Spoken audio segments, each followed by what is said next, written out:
Bonjour et merci de nous retrouver pour la foi prise au mot, pour une question assez peu traitée dans le christianisme contemporain, celle de l'ascèse.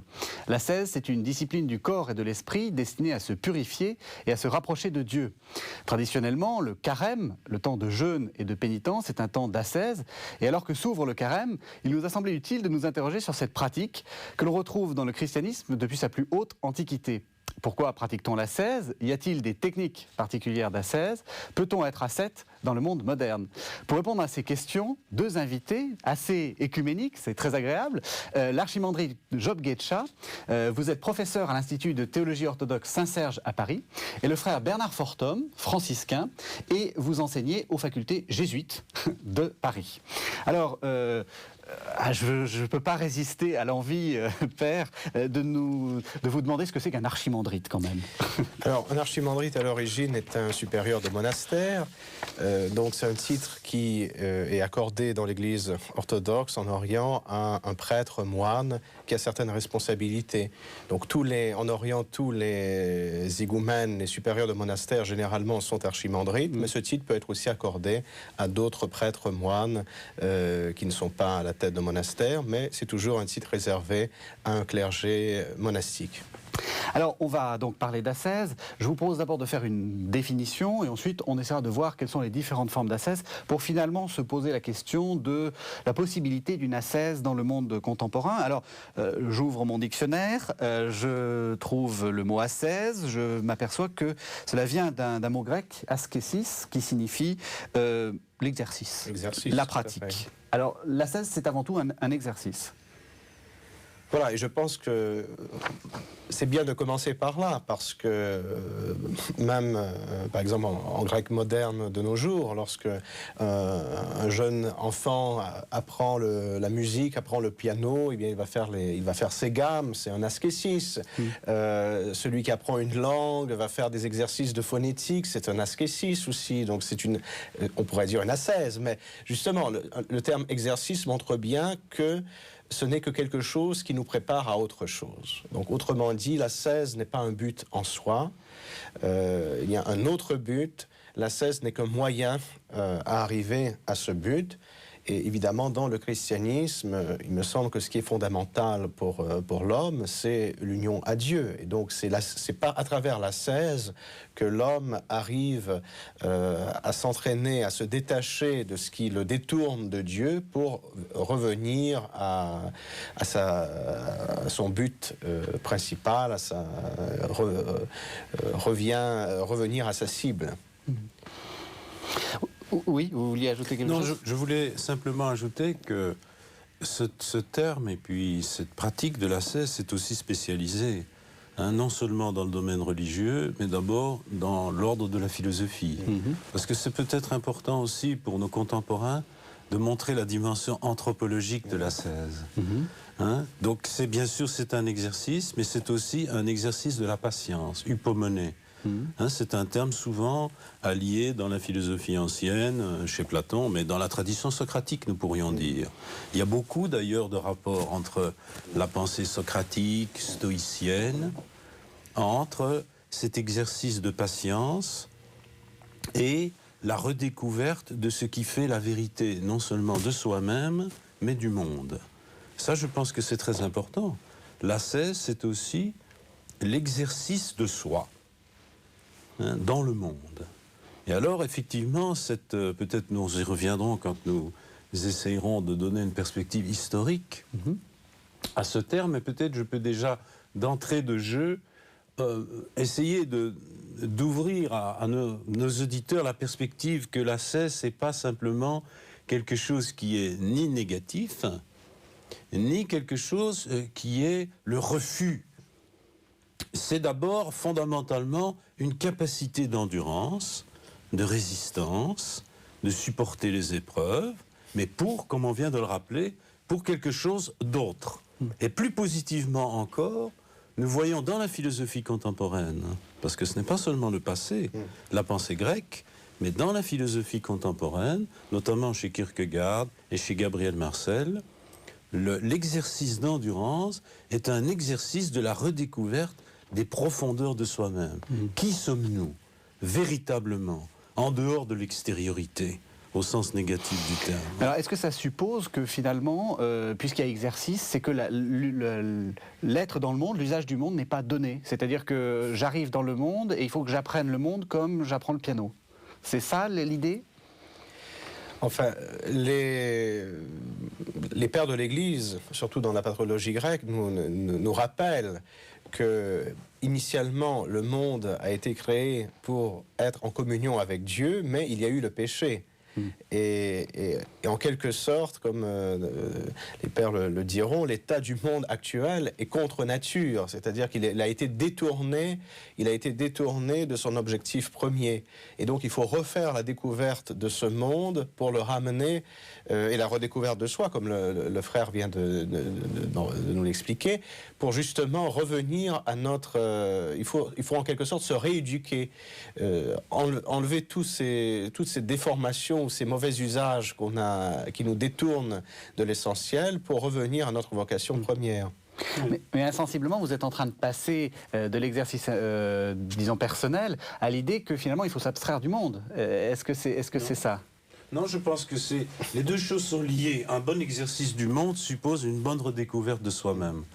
Et justement, dans la pensée contemporaine, pour ne pas donner l'alibi que l'ascèse est une chose ancienne et une vieille chose qui ne concernerait plus nos contemporains, je pense que c'est d'abord, si vous voulez, respecter les rythmes fondamentaux du temps. Quand je dis exercice de la patience, hypomonée, endurance, c'est d'abord cela. Respecter les grands rythmes du temps face à la précipitation, à l'idéal de l'hypervitesse, voyez, retrouver une espèce d'idiorythme fondamental. C'est un rythme singulier, n'est-ce pas? C'est pas simplement un rythme que les autres vous imposent, que la mode ou vous voyez, il s'agit de retrouver ce rythme singulier. Et quand on a retrouvé ce rythme singulier, on retrouve aussi le rythme du monde. Ça, c'est la dimension écologique, si vous voulez, de l'ascèse. Mais pour les anciens, notamment pour les Grecs, dans la patrologie grecque, le cosmos a toujours une importance fondamentale. C'est quelque chose qui est beau, qui est harmonieux et qu'il faut protéger. Mais aussi dans sa rythmicité propre. Vous voyez, donc c'est cette correspondance entre cet idiorythme fondamental, ce respect du temps et de la lenteur nécessaire, voyez, de mûrissement, mais aussi, comme dira d'ailleurs Théard de Chardin, respecter le mûrissement du monde. Si on ne respecte plus le mûrissement du monde, vous voyez dans quelle situation nous sommes. Donc l'ascèse concerne véritablement le bien et de l'homme et du monde. Et pas seulement de la culture de son moi psychologique. Oui. Parce que quand je dis souci de soi, voilà, il ne s'agit pas du moi seulement psychologique. Oui. Même si là aussi ça part. Ça fait partie de...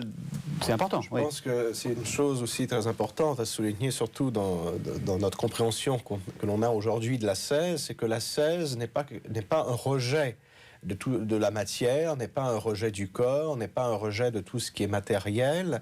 Au contraire, l'ascèse fait participer le corps, fait participer le monde à la prière, à notre communion avec Dieu, mais justement en ramenant le corps et le monde dans des relations, de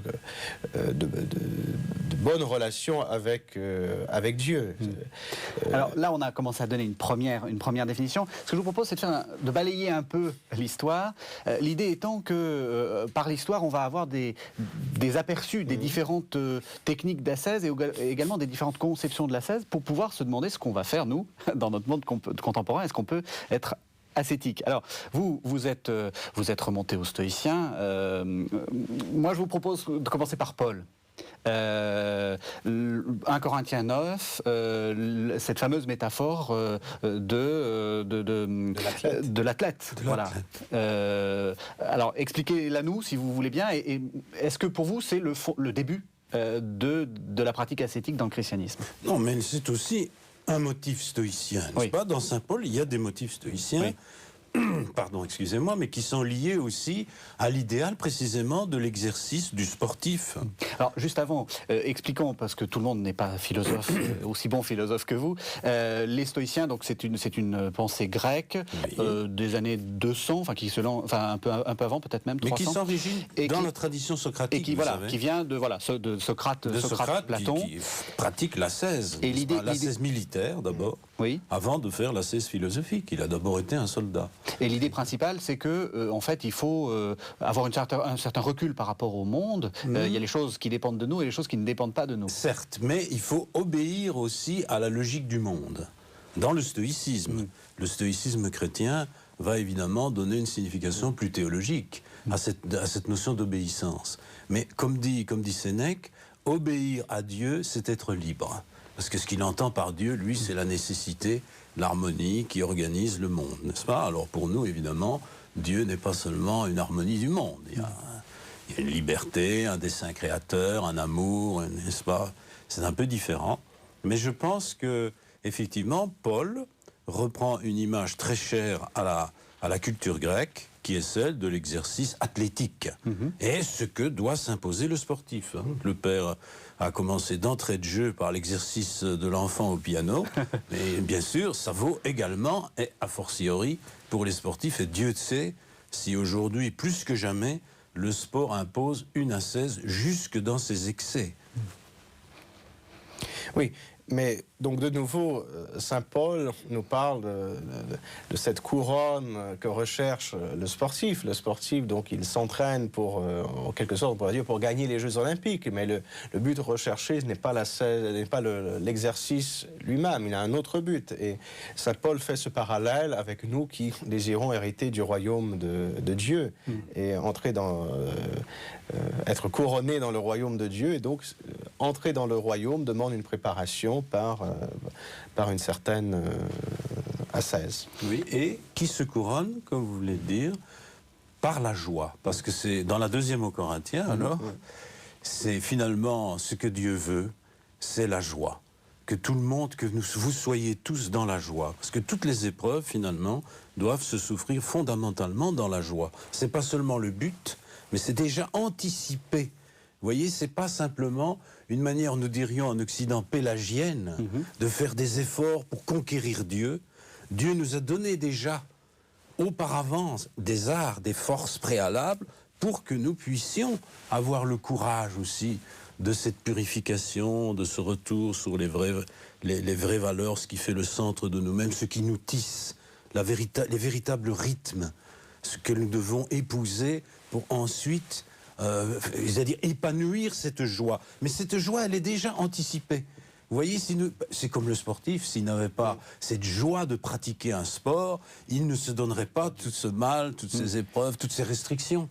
Je pense ici, vous évoquiez tout à l'heure la liberté, en parlant de Sénèque, vous avez évoqué la joie. Je crois que liberté et joie sont deux concepts très essentiels et fondamentaux, non seulement pour l'ascèse, mais particulièrement pour cette période de carême. C'est-à-dire que très souvent, on a une vision morose du carême comme une période difficile de l'année, pénible, où on doit s'adonner à des exercices qui nous dépassent. Non, le carême, au contraire, c'est une période de joie, puisque c'est une période où on se libère de beaucoup de choses pour revenir à l'essentiel, revenir vers Dieu. Alors, je reste un peu dans les Corinthiens. Déjà, les Corinthiens, on a les deux écueils qui sont critiqués par Paul. Ceux qui, sous prétexte que le Christ revient bientôt, mangent et boivent. Donc là, ça serait l'anti-ascèse.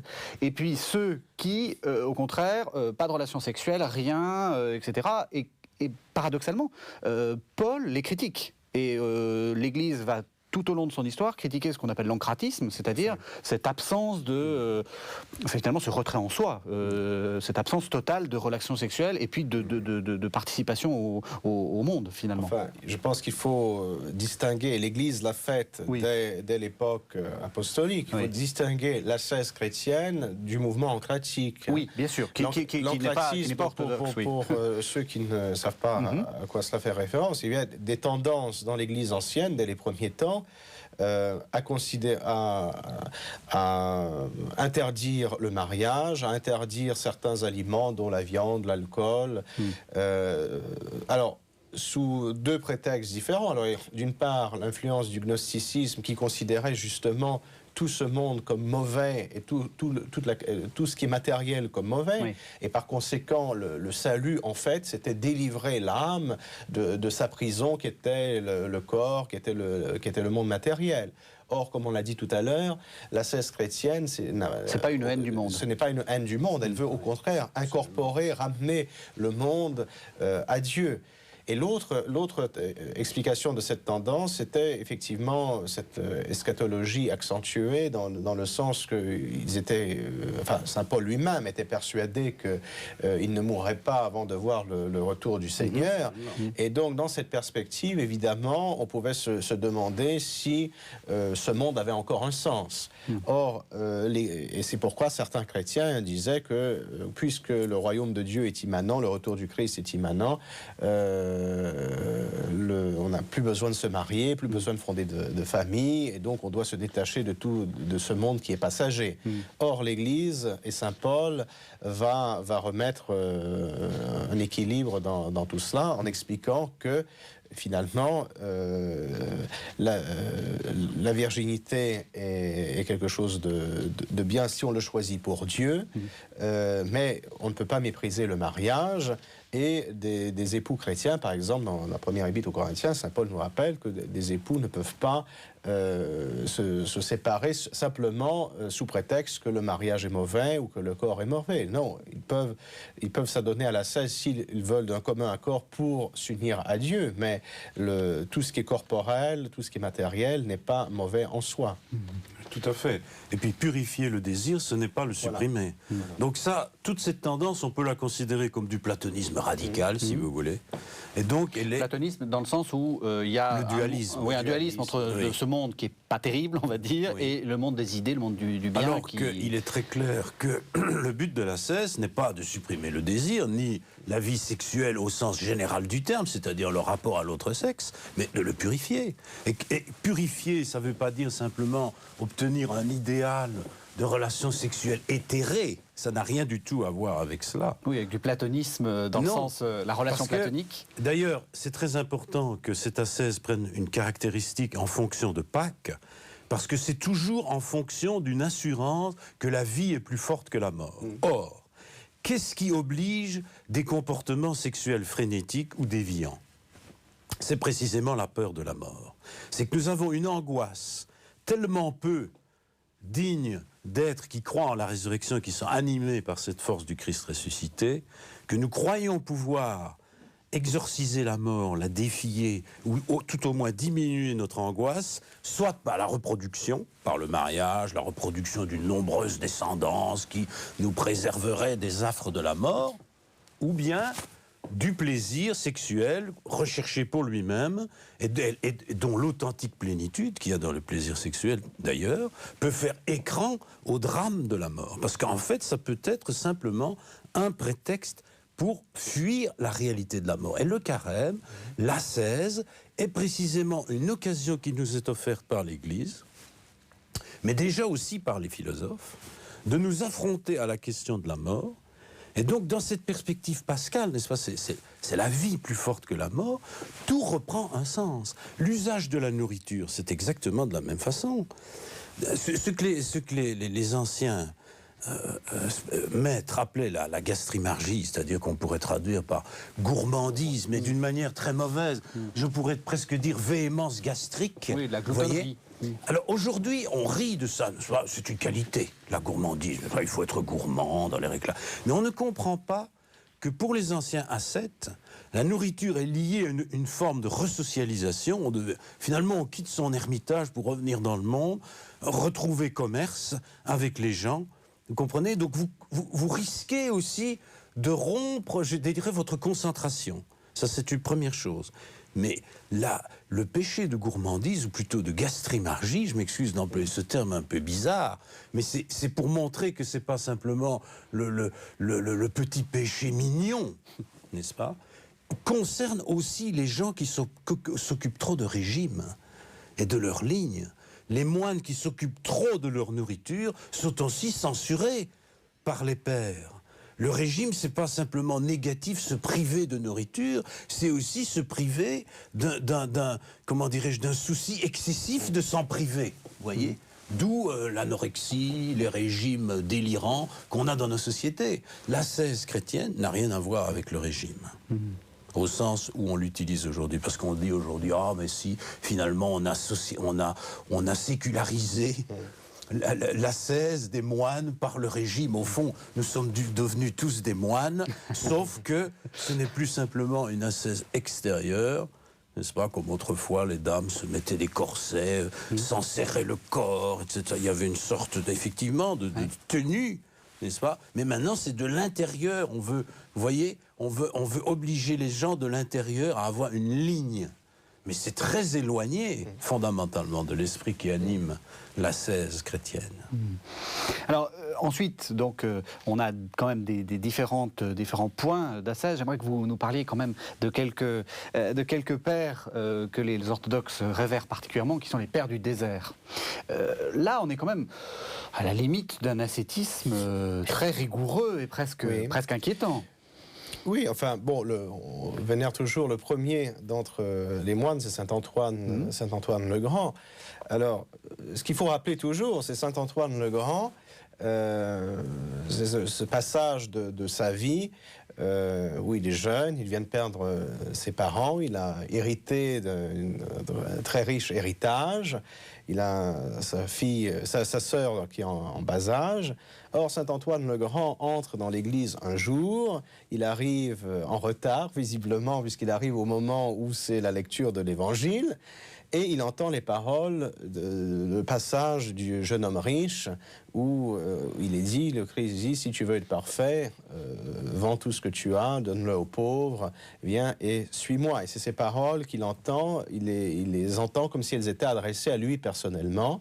Et donc, c'est là où il va se séparer de toute sa richesse qu'il vient d'hériter. Il va confier sa sœur à des personnes qui vont s'en occuper. Il va partir au désert d'Égypte, où, vraisemblablement, il rencontre des ascètes. Alors, qui étaient ces ascètes? On ne sait pas trop. Peut-être c'était des ascètes d'ailleurs stoïciens qui s'adonnaient à différentes pratiques, on ne sait pas, c'est pas exclu, hein. Les recherches sur le monachisme ancien n'excluent pas cette possibilité, et dans tous les cas il va se mettre à l'école d'un ancien, et la vie de Saint-Antoine nous montre qu'il passe à travers ces différents exercices. Finalement, il est tenté par tous les péchés principaux qui dévient l'homme de Dieu, en partant justement de la gourmandise, en passant par la liste de tous les péchés principaux que l'homme peut connaître dans sa vie. Or, deux choses qui apparaissent clairement de cette vie de Saint-Antoine le Grand, c'est que tout d'abord, il y a ce désir, bon, on pourrait dire, il y a le désir d'être parfait, mais qu'est-ce que le désir de perfection? C'est le désir de s'unir parfaitement à Dieu. C'était cet amour pour le Christ qu'avait Saint-Antoine qui l'a amené au désert, qui l'a amené à se détacher de tout ce qui pouvait le préoccuper dans sa vie dans le monde, et ensuite, cette ascèse qu'il va pratiquer avec l'aide d'ascètes qu'il a trouvées dans le désert, va l'aider à se purifier des différentes passions, des différents péchés qui pouvaient l'animer et qui peuvent nous animer. Donc, en quelque sorte, Saint-Antoine est le prototype du moine. C'est la raison pour laquelle, d'ailleurs, Saint Athanase d'Alexandrie va rédiger sa vie pour pouvoir la transmettre aux moines d'Occident en premier lieu. Mais donc Saint Antoine est le prototype du moine. Mais je pense que, enfin du moins dans la tradition de l'Église orthodoxe, le prototype du moine est aussi le prototype, en quelque sorte, du chrétien. Hein. Je vais passer quelques siècles, mais par exemple, si on arrive au XIVe siècle avec la grande période de l'hésychasme byzantin... Alors, expliquez-nous rapidement de quoi il s'agit. Alors, bon, disons, c'est une tradition qui s'est fondée sur ces pères du désert, donc du 4e, 5e siècle, des moines d'Égypte et de Palestine, sur leur pratique de vie ascétique et de vie de prière, qui s'est ensuite développée au Mont Athos, donc en Grèce, qui est le grand centre spirituel de l'Église orthodoxe aujourd'hui, et qui s'est fondée sur la pratique, principalement la pratique de la prière de Jésus, la récitation continuelle de cette prière, « Seigneur Jésus-Christ, Fils de Dieu, aie pitié de moi ». Et donc, cette tradition, il y a eu un grand renouveau à partir des 12e, 13e, 14e siècle. Et au 14e siècle, un grand représentant de ce mouvement, Grégoire Palamas, enseignait que la vie de prière et la vie ascétique n'est pas quelque chose simplement réservé aux moines, mais c'est quelque chose qui s'applique à tout chrétien. Tous les chrétiens sont invités à s'unir à Dieu, et donc ils sont invités à prier, et sont invités à mener une vie ascétique. Et je pense que là, Grégoire Palamas, en tant qu'archevêque de Thessalonique, reprenait une idée qu'avait déjà eue Saint Jean Chrysostome au IVe siècle. Il ne faut pas oublier que Saint Jean Chrysostome, avant d'être le grand évêque et prédicateur qu'on a connu, oui, c'était un moine. Il a été un moine et s'est livré à une ascèse qui n'a extrême. jamais voulu être évêque. Voilà. Et Saint Jean Chrysostome ne considérait jamais le monachisme comme quelque chose complètement séparé de la vie chrétienne dans le monde, mais au contraire considérait que c'était donc deux voies, mais deux voies qui mènent à Dieu, et où le monachisme, en quelque sorte, peut donner un exemple plus parfait, un exemple pour ceux qui vivent dans le monde à suivre. C'est pourquoi les chrétiens peuvent, non seulement peuvent, mais doivent lire ces écrits des Pères du désert, non pas pour les appliquer à la lettre. Il ne s'agit pas de répéter à la lettre ce qu'ont fait, les exploits qu'ont fait les Pères du désert, mais il faut bien comprendre leur combat et savoir l'appliquer à notre condition de vie aujourd'hui dans le monde. Alors on était au XIVe siècle, on va remonter un tout petit peu, XIIIe, Saint François. Alors, si vous permettez, je voudrais quand même... Vous voulez dire quelque chose? Oui, je voudrais ajouter un complément à ce qui a été dit. Parce que souvent, dans l'image populaire de l'ascète, et notamment des Pères du désert, on a souvent l'impression que ces gens sont sans doute des gens de bonne foi, de braves gens, comme nous dirions, qui sont un peu, comment dirais, zélés, et qui vivent un christianisme un peu radical, mais au fond, ce ne sont pas vraiment des penseurs, ce ne sont pas vraiment des gens qui ont quelque chose à nous apporter sur la psychologie, sur les mécanismes du désir. Nous connaîtrions cela bien mieux aujourd'hui, n'est-ce pas? Nous avons tout ce qu'il nous faut. Ce serait une erreur. Donc, il y a aussi tout un courant à l'intérieur de la vie monastique, ascétique, érémitique, un courant de réflexion sur les mécanismes des passions. Je pense évidemment à Évagre, qu'on appelle Évagre Dupont, qui est un ascète du IVe siècle et qui a écrit un petit volume qui s'appelle Practica, donc qui est un volume d'ascèse, mais ce n'est pas une ascèse simplement qui serait centrée sur les objets, dont nous devrions nous priver, ascèse des yeux, ascèse de l'ouïe, ascèse, n'est-ce pas, du toucher, du regard, etc., mais c'est aussi les mécanismes profonds internes. Parce que c'est en fait, quand je dis connaissance de soi, ce n'est pas une manière de parler. C'est une véritable connaissance de soi très profonde. Et donc les écrits de ces ascètes sont les premiers pionniers de la science intérieure. N'est-ce pas? Ce sont vraiment les gens qui, à cause justement de ce recueillement sur soi-même, ont donc dû réfléchir sur les mécanismes de l'imaginaire, sur les blocages liés à la colère et au sentiment de violence qu'il y a dans le développement de la vie spirituelle, et puis alors sur toutes les formes de divertissement qu'il y a dans nos activités les plus diverses. C'est pas seulement se priver d'une bonne nourriture, n'est-ce pas, d'une belle musique ou d'une chose...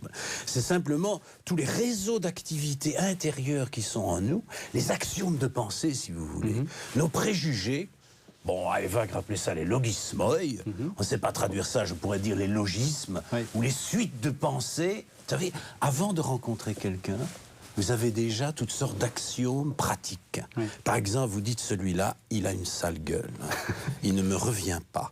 Vous voyez, déjà, automatiquement, vous êtes en train déjà de corrompre la relation, sans le vouloir, puisque, vous voyez, c'est ça qui est intéressant. Ce sont des mécanismes qui ne sont pas nécessairement liés à une volonté directe, mais ce sont des choses qu'il faut purifier dans nos relations. Vous voyez, ce sont des réseaux obscurs. Bon, aujourd'hui, on parle volontiers d'inconscient, etc., mais Évagre parlait de suite de pensées. Ce ne sont pas seulement des phénomènes affectifs, pulsionnels. Ce sont des choses sur lesquelles l'homme a prise. Oui, des préjugés. Oui, mais ce sont des préjugés, mais aussi au sens de jugement. Vous voyez, les stoïciens aussi, leur importance.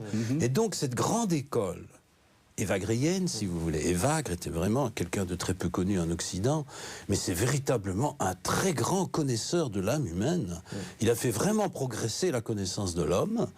Et donc, justement, en montrant l'existence de ces mécanismes, vous voyez, soit qui nous bloquent, soit qui nous illusionnent, soit qui nous divertissent, vous savez, le divertissement pascalien, si vous voulez, et comment agir dessus, avoir prise sur ces mécanismes.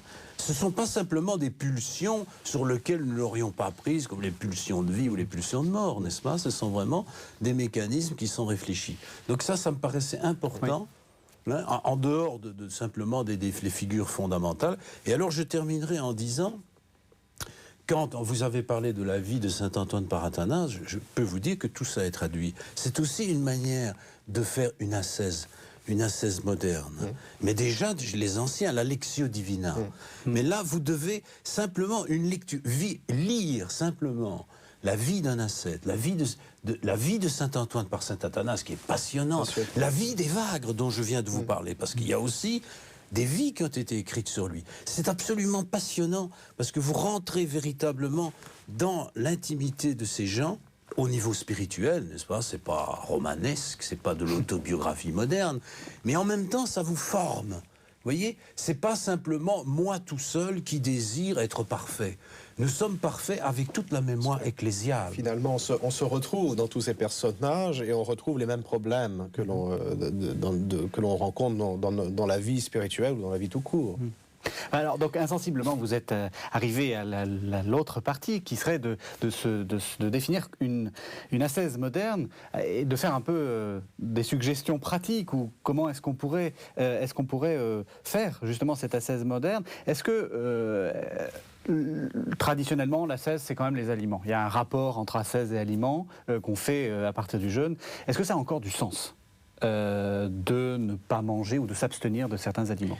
Enfin, dans la tradition de l'Église orthodoxe, on insiste beaucoup sur cette pratique du jeûne. Donc, il y a différentes périodes de jeûne dans l'année, dont le carême qui nous prépare à Pâques. Nous avons aussi, oui. Donc, par exemple, pratiquement chaque semaine, nous avons le mercredi et le vendredi qui sont des jours de jeûne. Donc, ce sont des jours de restrictions alimentaires où on s'abstient de certains produits. Donc on s'abstient de la viande, des produits laitiers. Certains vont même jusqu'à s'abstenir du poisson pour ne manger finalement que des légumes ou des crustacés. Bon, évidemment, il faut faire la part des choses, parce que certains peuvent dire que finalement ce jeûne n'a pas beaucoup de sens.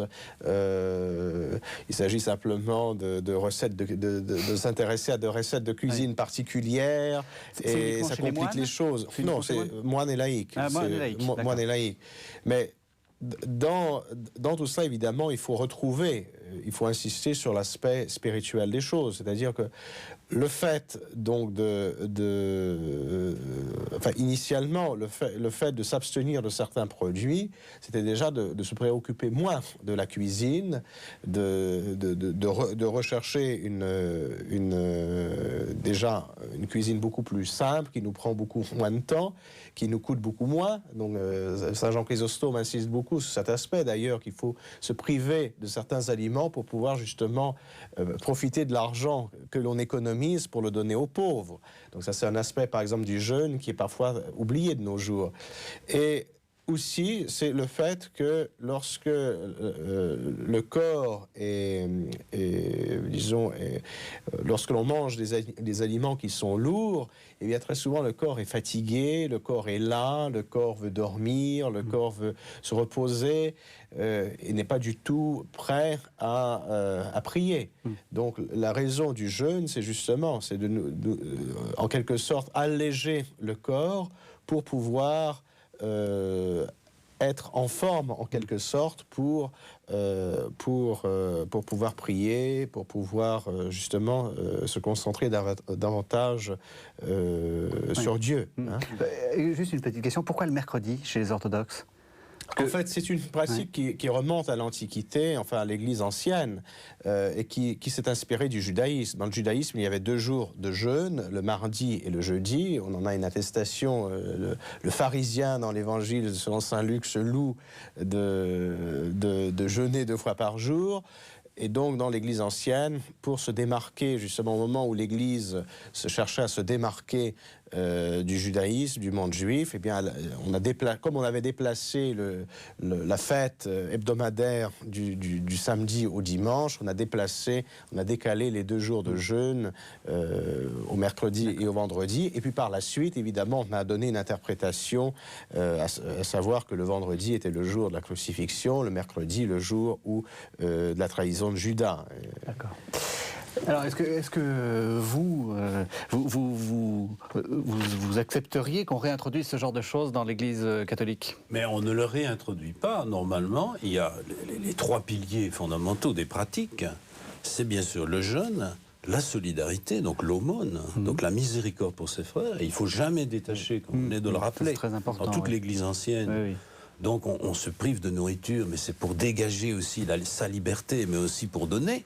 Donc jamais on ne détache l'ascèse corporelle de l'aumône et du pèlerinage, parce que c'est aussi non seulement un pèlerinage extérieur, mais l'ascèse est aussi un pèlerinage, c'est-à-dire on met son corps en aventure, vous savez, on le change dans ses habitudes, et donc en effet, il y a quelque chose de neuf. Et ça peut même aller en Orient, et même dans certains cas particuliers en Occident, jusqu'à la xénithèia, c'est-à-dire finalement, vous savez, une forme d'ascèse qui consiste à vivre dans un monde étranger. N'est-ce pas? On a cette impression, quand on ne parle pas une langue, par exemple, dans un milieu. C'est une forme d'ascèse.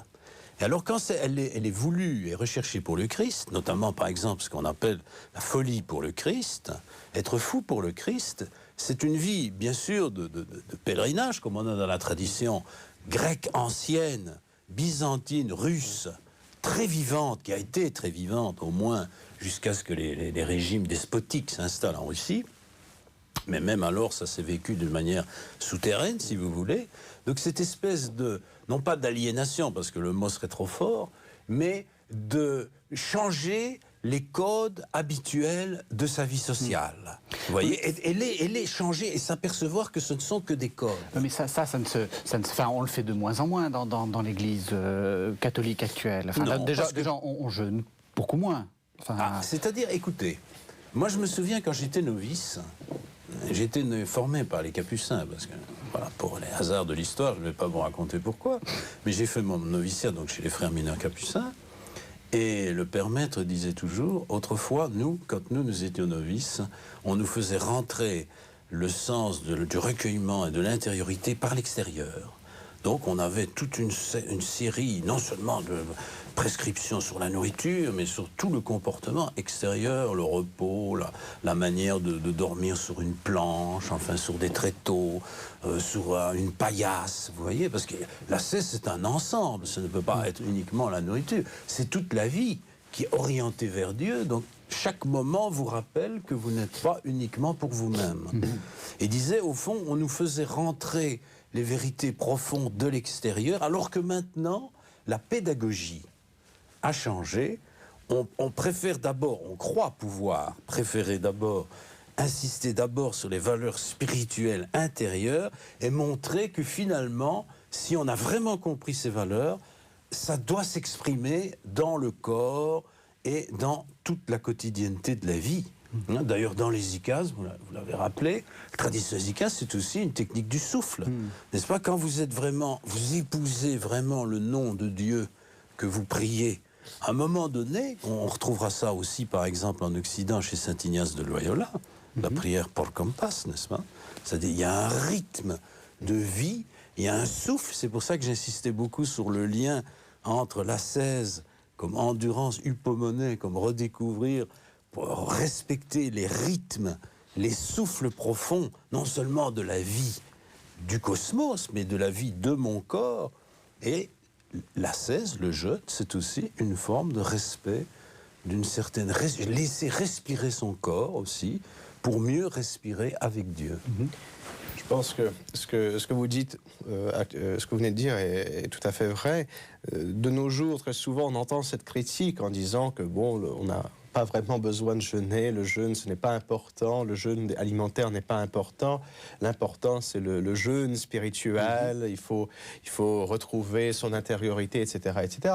Mais en quelque sorte, en disant ces choses, finalement, on fait fi de toute la sagesse d'Evagre, dont le frère nous a parlé tout à l'heure, puisque Evagre, dans cette succession, dans cette psychologie très fine des successions des pensées en l'homme, il montre bien que si on ne maîtrise pas son corps, on ne maîtrise pas son esprit. C'est-à-dire que si vous n'arrivez pas à vous maîtriser quand vous devez manger, quand vous ne devez pas manger, si vous n'arrivez pas à maîtriser ce que vous devez boire, ce que vous ne devez pas boire, comment voulez-vous ensuite maîtriser des choses beaucoup plus subtiles comme la colère, l'orgueil, la haine et d'autres choses. Donc, en quelque sorte, cette ascèse matérielle, elle est fondamentale, elle est nécessaire pour nous former à une ascèse beaucoup plus fine, beaucoup plus subtile, qui est liée à cette ascèse matérielle, mais en quelque sorte, vous savez, il faut toujours commencer par quelque chose. Si on n'a pas posé les fondations, on ne peut pas construire un immeuble. De la même manière, dans la vie spirituelle, il faut d'abord maîtriser des choses vraiment fondamentales, qui sont des choses... si on n'est pas maître de son corps, on ne sera pas maître de son esprit. Est-ce que c'est la même chose pour les relations sexuelles? Parce qu'on dit souvent, l'ascèse, ça passe aussi par une certaine forme de continence sexuelle. Oui, enfin, tout cela... Ce qui est important à se rappeler, et cela, je pense qu'on mentionnait tout à l'heure la première épître aux Corinthiens et les épîtres aux Corinthiens de Paul, ce qui est très important, c'est de ne jamais dissocier dans la vie chrétienne le corps de l'âme. Hein. La vie spirituelle, notre vie en Christ, ce n'est pas simplement l'affaire de notre âme avec Dieu. La vie spirituelle, la vie chrétienne concerne l'homme dans son ensemble. Et la vie chrétienne concerne le corps et l'âme. L'être humain est un ensemble, comme le disait un théologien orthodoxe du XXe siècle, le père Georges Florovski. Il avait dit un jour dans une conférence, un homme sans âme, c'est un cadavre. Une âme sans un corps, c'est un fantôme. Or, Dieu recherche d'entrer en contact avec l'être humain. Donc, oui, tout à fait. Alors, pour reprendre justement ce que vous venez de dire, il suffit d'observer, par exemple, quand on ne domine pas justement les appétits, une file d'attente lorsque on doit se servir à manger. Et vous voyez tout de suite la limite de la colère qui arrive. Donc, c'est pas seulement le fait légitime de vouloir manger, mais si on ne domine pas le rapport à son corps, immédiatement il y a la colère, et éventuellement même les injures, on peut passer au coup, etc. Donc vous voyez, il y a toute une évolution. Et dans la vie sexuelle, je dirais, c'est la même chose. La vie sexuelle, même extra-conjugale, n'est-ce pas? Mais la vie sexuelle garde toujours quelque chose de liturgique en soi. Mais je dirais au sens où Lévinas dit l'acte sexuel doit conserver ce sens du service. Service mutuel, n'est-ce pas, de reconnaissance du corps de l'autre, et pas seulement du mien. Et puis service de la communauté, n'est-ce pas? On ne fait pas l'amour comme ça simplement pour se faire plaisir simplement, n'est-ce pas? C'est aussi un service d'humanité, comme on le voit dans la Genèse. Alors, en dehors même de la reproduction des enfants, je pense que le plaisir lui-même peut se purifier. C'est-à-dire le plaisir sexuel, le plus fort, le plus intense qui soit, peut se purifier à partir du moment où il n'est plus une réponse illusoire à notre peur de la mort. Et où justement, où il est l'expression de la vraie vie qui nous anime et qui, elle, est immortelle, est irrévocable. C'est la vie que le Christ nous donne, justement, d'abord comme espérance et ensuite comme accomplissement. Vous voyez, c'est ça, à mon avis, la dégradation des relations sexuelles et du plaisir sexuel, de l'image de la sexualité dans notre société, est, à mon avis, liée à tout simplement la peur de la mort. C'est parce que nous n'avons plus cette assurance, cette promesse cette solidité de la promesse de Dieu, parce que si nous faisons un carême, si nous passons à travers le désert, rappelons-le, c'est quand même pour atteindre la terre promise, n'est-ce pas? Donc c'est pour atteindre la vraie vie. Donc si nous remettons tout dans la vraie vie, pourquoi est-ce que je gagnerais 2 minutes pour manger avant l'autre? Si j'ai la promesse de la vraie vie, pourquoi est-ce que j'ai besoin de passer de femme en femme sans jamais trouver la satisfaction? N'est-ce pas, cette espèce de donjuanisme qui est une peur fabuleuse de la mort. Et ainsi de suite, si vous voulez, pour tout ce qui affecte notre existence. Mais est-ce que le danger dans tout ça, après, c'est pas d'avoir une sorte d'orgueil en disant, eux, ils attendent dans la file d'attente et en plus, bon, mais moi, le sage, qui voit, vous savez, il est doux, Suave Mari Magno, il est doux de voir le vaisseau qui est en train de se briser dans la tempête et d'être là, au calme, en disant, moi, non. Oui, enfin, l'orgueil, c'est toujours ce qui arrive à la fin de toute cette suite de logismie qui évagre de trames de pensée. Évidemment, donc l'orgueil nous guette toujours au bout de la file, mais il ne faut pas oublier qu'il faut aussi le combattre. Mais on ne pourra le combattre et le maîtriser que si on maîtrise les autres. Vous dire que c'est pas une bonne raison. C'est-à-dire que c'est pas parce qu'il y a la crainte de l'orgueil au terme qu'il ne faut pas commencer. Voilà. Absolument. D'accord. Parce que justement, l'orgueil est lui-même lié à tout le reste, n'est-ce pas? Et tout est complice, si vous voulez. Ou plutôt, tout est lié. Tout est lié. Parce que je dirais pas seulement ça négativement. C'est-à-dire que l'homme, effectivement, ne peut pas avoir un vice dans son absolu, si vous voulez. Alors, il nous reste 5 minutes. J'aimerais, pendant ces 5 minutes, que vous nous disiez quelles pourraient être une ascèse, comment commencer dans l'ascèse, à la fois peut-être avec des idées traditionnelles et des idées un peu plus contemporaines. Soyez un peu pasteur, oui, voilà. Enfin, bon, vous avez une assemblée. Vous savez, on raconte un ascète du mont Athos qui a vécu au XXe siècle. Je ne sais plus si c'est Joseph Lésicaste ou un autre de ses contemporains. Disait justement, maintenant, les novices que nous recevons au Mont Athos, alors c'était quelque part au début du XXe siècle, il dit ce ne seront plus les novices du passé. Le passé est toujours mais mieux. Il le disait d'une manière assez intelligente, ce n'était pas simplement une sorte d'idéalisation d'un âge d'or évolu. Non, il disait, les novices qui arrivent de nos jours sont des jeunes qui arrivent des villes, qui sont habitués au confort des villes, alors que jadis, c'était des jeunes fermiers qui, dès l'âge de 12-15 ans, commençaient à travailler d'une manière très dure dans les champs pour ne manger pratiquement rien. Or, cet ascète, ce père du Mont Athos disait, ces jeunes d'aujourd'hui qui arrivent sont habitués au confort et donc leur corps n'est plus préparé à endurer toutes les règles, la sévérité de l'ascèse qu'on exigeait des jeunes novices de jadis. Mais il dit une chose, si on peut assouplir certaines règles, une chose que l'on ne peut pas modifier ou qu'on ne peut pas oublier, c'est l'attention que l'on doit avoir à chaque instant et le souvenir de Dieu.